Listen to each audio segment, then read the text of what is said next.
ప్రతిఘటన టీవీకి స్వాగతం. క్షణక్షణం మీకోసం. పాలను అమ్మలేక ఎవరూ కొనకపోవడంతో దీన దుస్థితిలో రైతన్నలు. రాష్ట్ర ముఖ్యమంత్రి కొంటారా లేదా అధికారులు కొంటారో పాడి రైతులకు సమాధానం చెప్పాలి అని, వెంటనే సమస్యను పరిష్కారం చేయాలి అని, లేకుంటే ప్రతి గ్రామంలో రైతులతో ఉద్యమం మొదలవుతుందని రాజన్న సిరిసిల్ల జిల్లా అగ్రహారంలో పాల శీతలీకరణ కేంద్రం సీజ్ చేయడంతో జిల్లా వ్యాప్తంగా అన్ని గ్రామాల్లో నిలిచిపోయిన పాల సేకరణ. రాజన్న సిరిసిల్ల జిల్లా ఉద్యమకారుడు మారవేణి రంజిత్ కుమార్ వెల్లడి. కరీంనగర్ పాల డైరీ ఏదైతే ఉందో ఆ డైరీలో అనుమతి లేదనే విషయం పైన, అదే లీగల్గా కొన్ని సాంకేతిక ఇబ్బందులు ఉన్న విషయం పైన ఈరోజు దాని యొక్క ఆ డైరీని సీజ్ చేయడం జరిగింది.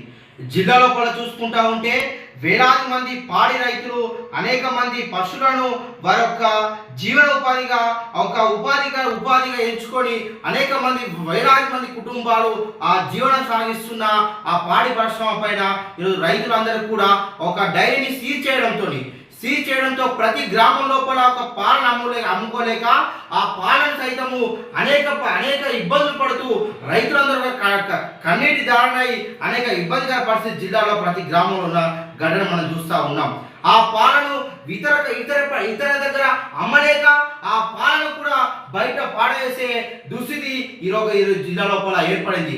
వెంటనే సరే లీగల్గా ఏమైనా సమస్య ఉంటే ఆ లీగల్గా చూసుకోవాలి. కానీ రైతులు ఏదైతే పాడి పరిశ్రమలో ఆధారపడే కుటుంబాలు ఏదైతే ఉందో ఆ పాలను ఏ విధంగా కొంటారో వాళ్ళందరూ కొనేసి తర్వాత వాళ్ళకి తాత్కాలికంగా కావచ్చు, వాళ్ళకి పూర్తి స్థాయిలో కావచ్చు ఆ సమస్యను తొలగించి ఆ పాలను కొనుగోలు చేసే దిశగా ప్రభుత్వం చర్యలు తీసుకుని తర్వాత అదైతే లీగల్గా ఉందో లీగల్గా చూసుకోవాలి. కానీ ఎలాంటి లీగల్గా వారికి ఎలాంటిగా ఒక పాడి పరిశ్రమ సంబంధించిన రైతులకు కావచ్చు, ఏదైతే పాడి పరిశ్రమపై ఆధారపడే కుటుంబాలకు కావచ్చు, ఎవరైతే వారి పాడి పరిశ్రమకు సంబంధించిన అవి కొనుగోలు చేయకుండా, వారికి ఏ విధంగా ఆదేశాలు చేయకుండా, వారికి ఎలాంటి విషయం తెలియకుండా వారు తెలియకపోవడంతో వేలాది మంది కుటుంబాలు రోడ్డు పడే పరిస్థితి ఉంది.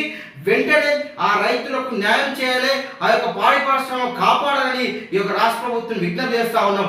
జిల్లా కలెక్టర్ కూడా విజ్ఞప్తి చేస్తూ ఉన్నాం. ఈ యొక్క పాడి పరిశ్రమ పైన ఏ విధమైన ఇబ్బందులు కావచ్చు, రైతులకు ఏదైనా ఇబ్బంది కలిగిస్తే ఈ జిల్లా సాధించిన వ్యక్తులుగా, రాజన్న సిరిసిల్ల జిల్లా సాధించిన సాధకులుగా తప్పకుండా ఈ యొక్క రానున్న రోజుల్లో తీవ్ర ఉద్యమాలు జిల్లా వ్యాప్తంగా ప్రతి గ్రామం లోపల మేము అనేక ఉద్యమాలు చేస్తామని సందర్భంగా తెలియజేస్తా ఉన్నాం. పాడి పరిశ్రమ రైతులారా మీ అందరికి కూడా విజ్ఞప్తి చేస్తా ఉన్నాం.